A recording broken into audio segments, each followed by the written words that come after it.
What's up, guys? This is Alex, aka Fluka, and I am your coach of the Hamilton Rycats, here with my uh, draft recap, breakdown, dissection, dispose, me with my rum.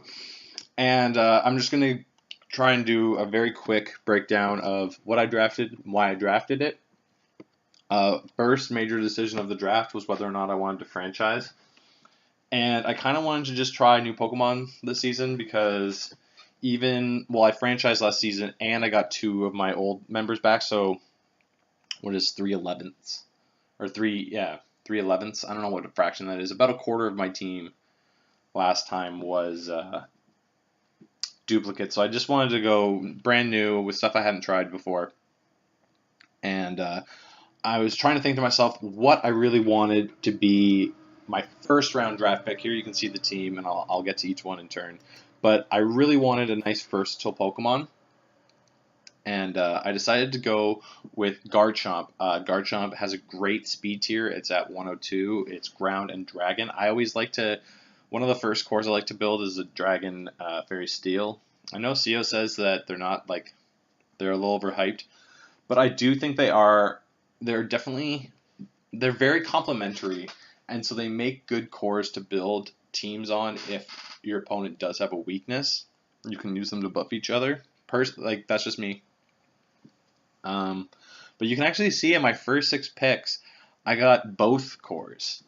So that's kind of wild. But anyway, back to Garchomp. It gets access to Z Sandstorm, so I can basically get a Dragon Dance off on it. Just +1 speed anyway. Which with a base 102 speed is going to be really good for sweeping. It gets Poison, Jab, and Iron Head to handle its fairy weakness. I can run Fire Am, Z, Fire Fang, or Fire Blast, whatever, it can get some good tech moves. I don't have a name for Garchomp yet. I kind of want to name it Daenerys, but I feel like that's not very... You know what? We're going to have a female lead in the squad. We're just going to go with Cynthia for now. And I'll look into getting a better name for you, but we'll try and keep it a female. It'd be nice to have some females leading the squad this year. Now, I did say I wanted to try new things. And my second pick is actually my Season 1 Mega. But the big difference between then and now is that the way the speed for Mega Evolving works, back when I had it in 6th Gen, you didn't get the Mega Speed until the turn after, so Diancie would have base 60 speed turn 1 unless you ran Protect. Now that is not the case, so it, in my opinion, completely changes it. It's definitely the main reason I got buffed up to a tier 1, because now I don't have to run Protect. I remember when I had it in Season 1, I wanted to run all these setup sets where I could Magnet Rise, Rock Polish or something, but then because I also needed Protect in that instance, then I can only run one attacking move, and that's not really good. You need at least 2, or just wanting to run a Rock Polish set, 3 attacks, which you can totally do. But you have base 160 attack. You get Earth Power, Psychic, Psyshock, Moonblast. You get Diamond Storm too, which is a physical attack, but it also has 160 physical attack. Even uninvested, that's doing a ton of damage stuff. So I'm really excited to use Mega Diancie. So now looking at my first 2 picks, they both have quad weaknesses. Cynthia is quad weak to Ice, and Beyonce is quad weak to Steel. And so I decided I wanted to get some bulk, something that can bulk up both those types. And so I went with one of my favorite mods that I've never actually got to use in draft format. I went with Paul, the Slowbro. Gets Regenerator. I don't know why this is oblivious. It will never not say Regenerator. I will never run an own tempo set just to be cheeky. It's not going to happen. Regenerator is one of the best abilities in the game, and I want having a bulky mon, which by the way gets reliable recovery and slack off anyway. But with Regenerator, I can also run AV sets where I don't have to run. that recovery move, I can just switch out with it, and I can be more aggressive with my defensive walls. And its base special attack is at 100, like, which it's not bad.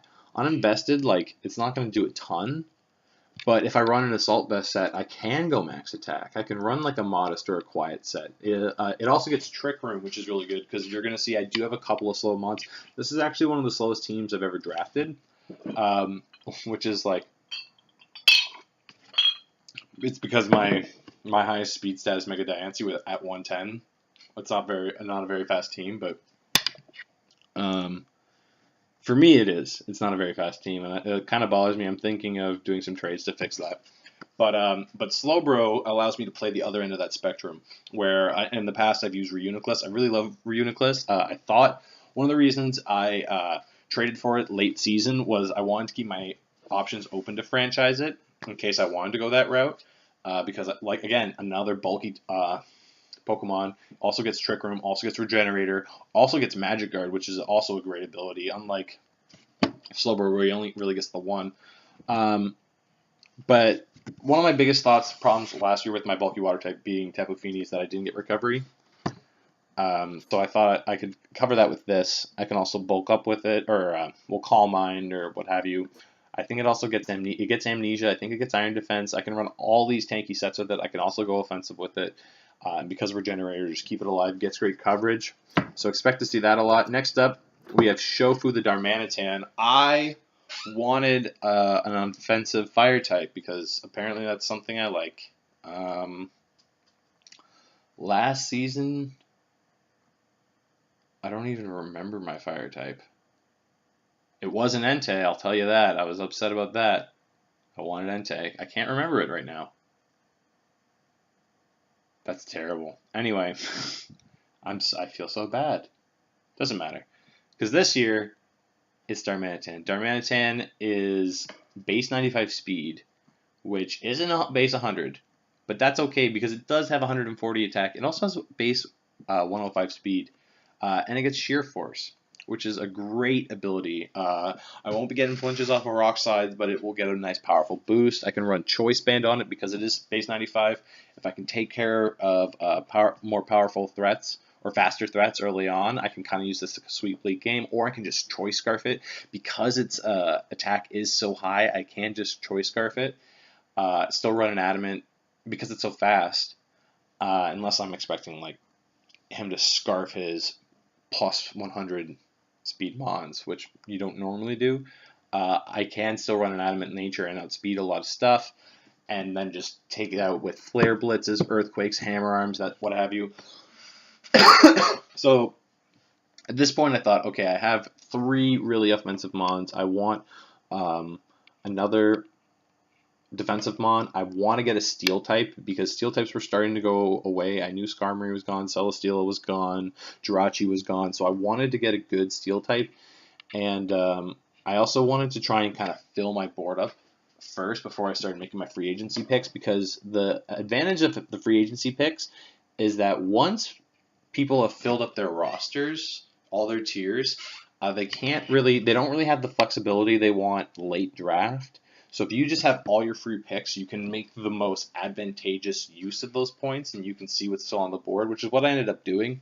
I ended up later on in the draft calculating, like, so I still had, I had 3 picks left, and with this many picks, I can make picks from these tiers. This is what I need. I looked at the tiers, and I'm like, well, I would have to get 2 tier 4s, and there's only 1 tier 4 I want, blah, blah, blah.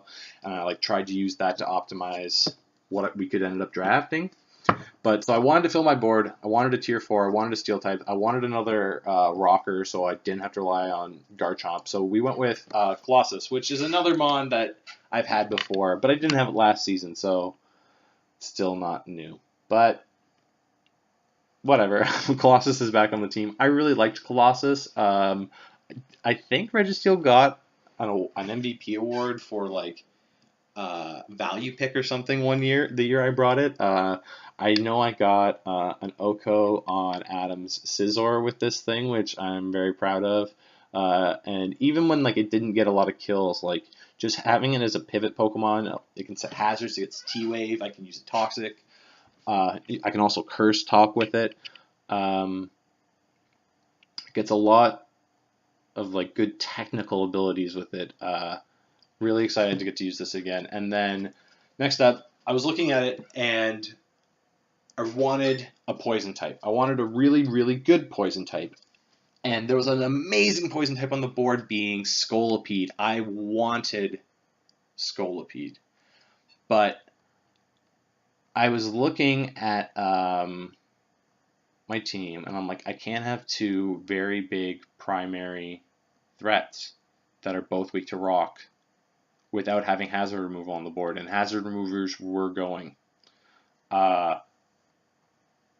So I couldn't get a high tier one. It would have to be like a lower tier one. So I was like, okay, I will draft a hazard removal this turn in order to get Scolipede.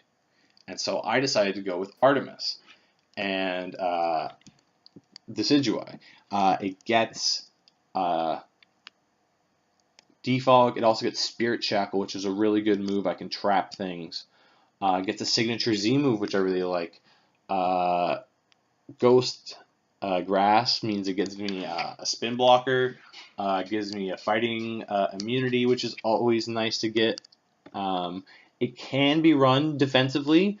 It's got base 100 special defense. I can give it an assault vest. That's something, I guess. But it does get Roost as well, because it did used to be a flying type. So I was really happy to get this. I'm like, okay, now I have the hazard removal, plus I also have a magic bounce user. I don't really have to, I feel like one hazard remover is good enough because I also have it in tandem with the magic bouncer, which is, a deterrent to hazards in the first place. Works out well for me. And then you'll notice here that none of these Pokemon are Scolipede because, literally a couple turns later, our week one opponent, Nick Goldman's Beard, and the New York, what did he change it to? Steel Bells? The New York Steel Bells? Drafted it. And now we have to go up against it week one, and outspeeds our whole team, and I'm really, really excited about it. But like I said, I decided at this point I should just, I had all my board except for my tier 5. I thought I'd scoop up my tier 5, and then I can work with my free agency points to the most of my abilities. So I dipped down. I got my poison type finally, and I got Asthma or Wheezing. I'm not sold on the name. We might change the name. But it gives me another physical wall, which is nice. It gives me sets Toxic Spikes, Will-O-Wisp, Destiny Bond, Pain Split. It's a poison type that can hit steel types because it does get Fire Blast and Flamethrower. It gives me an explosion user if I want to go. I can go a Southberry explosion set 1 week if I have to. Excuse me. Also gets Haze, which is a really good move to have on a team. I think it gets Haze, doesn't it? Don't say that if it's not true. It does. It does get Haze. It does, in fact, get Haze. Actually, you know what? Let's just go with James. You're just James. There we go, James. And yeah, it gives me a Toxic Spike setter, which is good. I don't think I have a Spiker. I didn't really focus on hazard setters as much, other than just making sure I had Stealth Rocks, because Stealth Rocks are kind of a staple. I don't have Spikes. Might want to do something about that. But then, so like I said, at this point, I had my board filled out. I just had to make my free agency picks. I was looking at it, and I forget how the math worked out. I was like, I'll take a tier 1, because pretty much everyone had, at least, they all had their tier 1 pick and a tier 1 free agency pick made already, so I could kind of pick and choose what I wanted on the board. So I decided I'd save that for later and base my next picks around maximizing what would be left, which I guess would be 220 points. 220 points. So I was like, okay, I did all the math, and I think the route I ended up going with was tier 2, tier 4, and tier 5. I think it is how it worked out, and that's how I can maximize, because I could just go with 2 tier 4s and 2 tier 2s, but there was nothing in tier 2 I wanted.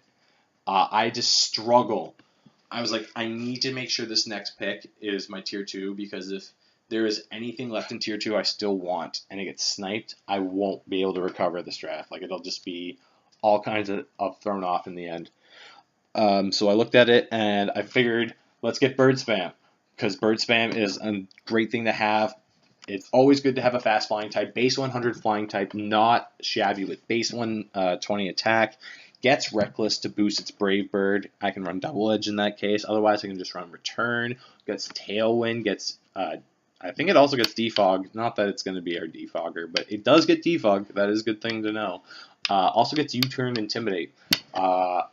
Scarf, intimidate, U-turn. I can just use that to weaken threats that I'm scared of. Just kind of take away their attacking ability. Go into a defensive mon that's designed to take it on, and kind of force it to switch out or get massive damage off on it. Again, something I have used in the past, but not since I actually kind of learned what I was doing. Anyone who knows me knows that in the test season, I think I only went like 4 and I think I went like 4 and 6 or something, 4 and 5. I didn't have a positive record, and I've been working to be better than that ever since. So I'm excited to try T-Star Raptor again. Next up is a mon I wanted to use in league format for a while. It was one of the only tier 4s at this point that I remember like thinking would be good to use. At this point, I knew I wanted a tier 1. I knew I had to go 4 and 5, and I had to think to myself about what to get. And the problem for me was I already knew what my tier 1 was going to be, because I knew no one was going to take it. I found a tier 1 that no one was going to take. You can see what it is. It was Buzzwole. But I needed to have a tier 4 and a tier 5. And I saw these two near each other on the board, and I was like, this is my plan. This is my plan. My tier 5 was going to be a sleeper hit. It was fine. My sleeper hit was in the bag. It wasn't going to be an issue. So I went with what I thought was the more desirable option, being the fast electric type, being Manectric. Who knows? History will never know. Only history will tell. We'll see. But yeah, so we got Manectric. Base 105, so it is it's still a fast mon. Anything that's above base 100 is a fast mon. It's a good thing to have. Gets a Volt Turn, which is really good. I think I have, what do I have? I have 3 Volt Turners on this team so far, right? Yeah, 3 Volt Turners, so that's good. I end up getting a 4th, so that's a good chunk of the team. It's not as good as CO, but it's still a nice Volt Turn core built into it. Gets Overheat, which is a great ability. Gets Static and Lightning Rod, so I can have an electric immunity on this team, which things like Staraptor and Slowbro really appreciate. And it's just something I thought it was a nice value pick at a tier 4. And then I had 2 picks left. I thought my tier 5 pick, nobody's gonna go for that. Nobody's gonna go for that. That tier 5, nobody's gonna even see it down there. So let's get a good tier 1 while they're still there, because there were a couple people who still hadn't made all of their upper tier picks, and I wanted a fighting type. I always need to have a fighting type. I had considered Mineshaw at tier 3, but I think whatever free agency that would have involved me making tier 3 would have involved me making too many tier 4 picks or something. The board was not kind to me. I got sniped a few times. But this I thought would be a fun thing to pick, so I decided we're going to toy around with Buzzwole. If we don't like it, we can always change it, but it did fit my sock criteria very well, being that it's a little slower than sock, which is problematic, but it does have a higher base attack and gets beast boost. So I can still, if I choice scarf this and play it right and support it right, I can still tear holes through teams. It gets lunge, leech life, poison jab, stone edge, hammer arm. I don't know what else. What else does this thing get? Earthquake, brick break, power punch, thunder punch. Ooh, taunt, comet punch. Anyway, you get the point. And that beast boost ability is really good. For instance, I can run Scarf superpower, and as long as I'm getting the kills with, if I'm boosted with my attack, every kill I get with it replenishes itself, and I can just keep punching holes through teams. So I was really excited for this. I need a nickname for it. If you can think of one, please let me know in the comments below. And then I thought, okay, so I have variations on things I'm comfortable with. I still have a fast electric type. I still have a decent speed tier fighting type that I can use as a scarfer a lot. Now I need my tier 5, and I shit you not, like 3 picks before me, I don't even remember who drafted Tauros, but I was so mad. I wanted Tauros. I thought it'd be another fast physical attacker. I think it's like base 110, base 115 or something like that. It would have been the fast thing I needed. Maybe it's only 105. It's above 100, I'll tell you that. Also gets sheer force. It gets things like rock climb and earthquake and double edge, and someone stole it from me and I did not know what to do. I was looking at my team. I don't think I have. I think I only have I think Decidueye gets knockoff, but other than that, I don't think I have knockoff users on this team, which is really weird. I'm gonna have to look at that. But I was looking at tier 5. I needed a value pick. I decided to go with Lipard. Gets Prankster, which isn't as good now as it used to be, because it just straight up doesn't work if your opponent, it's not that it doesn't allow you to go first if your opponent's a dark type. It blocks you from using the move, period. It's a huge nerf to Prankster. And I kind of wish it worked differently. I kind of wish you just didn't get the priority if it was a dark type user, but if someone has a dark type, they can just completely shut you down. So we do have to be mindful of that with Felicia here. But it also gets U-turn, gets knockoff. It does get that Prankster. It's also above 100. 106 is a good speed tier. It's one above the 105 speed tier, which you can see I have a couple of on this team, I think. But I thought, yeah, okay, this will be my value pick. And so that's our team. I am happy with it, although it did kind of get screwed up a bit at the end. But that's what happens in the draft format. I do think this is something we can work with. And I do think we have... I do see mods that we can drop to make changes should we desire to make changes later. But anyway, that's going to be it for me, guys. Let me know what you think of our draft in the comments down below. And I will see you later. Bye.